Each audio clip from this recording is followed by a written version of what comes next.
Ugh, my God, I know you probably can't hear it right now, but these dang frogs will not shut up. Holy crap, there's so many of them, and they are ribbiting. Is that the term? Or reeing? You know, there's the meme version of a frog sound, which is like ree, and then there's the ribbit, and then there's the actual sound, which is more like...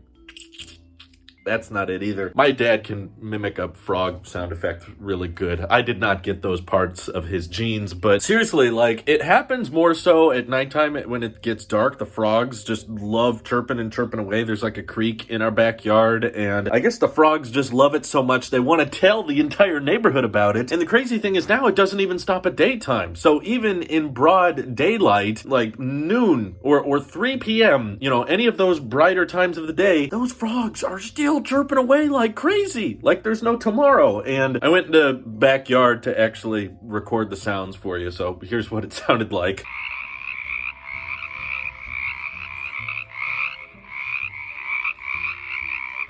Holy crap. You guys hear this?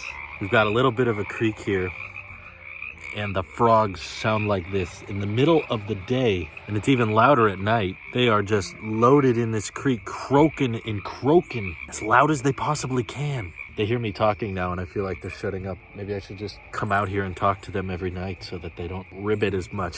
They are actually getting quieter, I think, as I'm talking. Wow.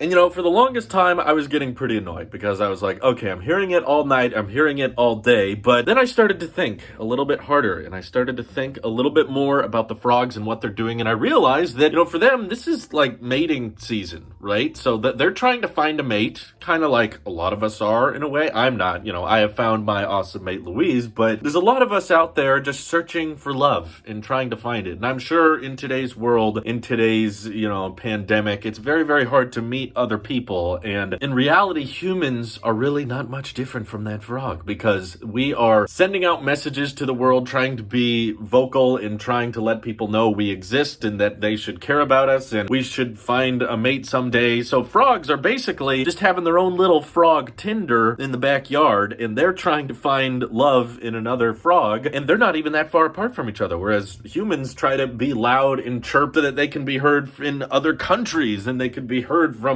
hundreds of thousands of miles away, and they're just doing their best, you know? In reality, how much different are they really? Frogs have always just been interesting to me because they go through lots of change. I mean, humans can adopt and change with their styles and their even biological looks over time, but these frogs, you know, they didn't even start out their life with legs, right? Like, they started off with just little tadpoles and eventually grew into what they are now, and they go through lots of change, and yet they want to find someone that can love them and find the things that separate them from every other average day frog, right? So as loud as they are and as obnoxious as it may be to hear them all day, they're really not that different, right? That's really what we are. We're just chirping in the universe. At the end of the day, we're two different life forms sitting on a rock, spinning around the sun, which is spinning around the Milky Way galaxy, and looking for love. That's what all of this comes back to. But, you know, on the decibel rating, humans might be a little bit more quiet and a little bit more staggered, but in the sending out your message for all to hear way, humans, I would say, are much, much louder. So that wraps up today's thoughts on frogs. Hope you enjoyed, and I hope those of you are able to chirp loud enough to find that other frog in your life that you may enjoy just as much. Thank you all for watching. Hope you have an excellent rest of your day. Take care.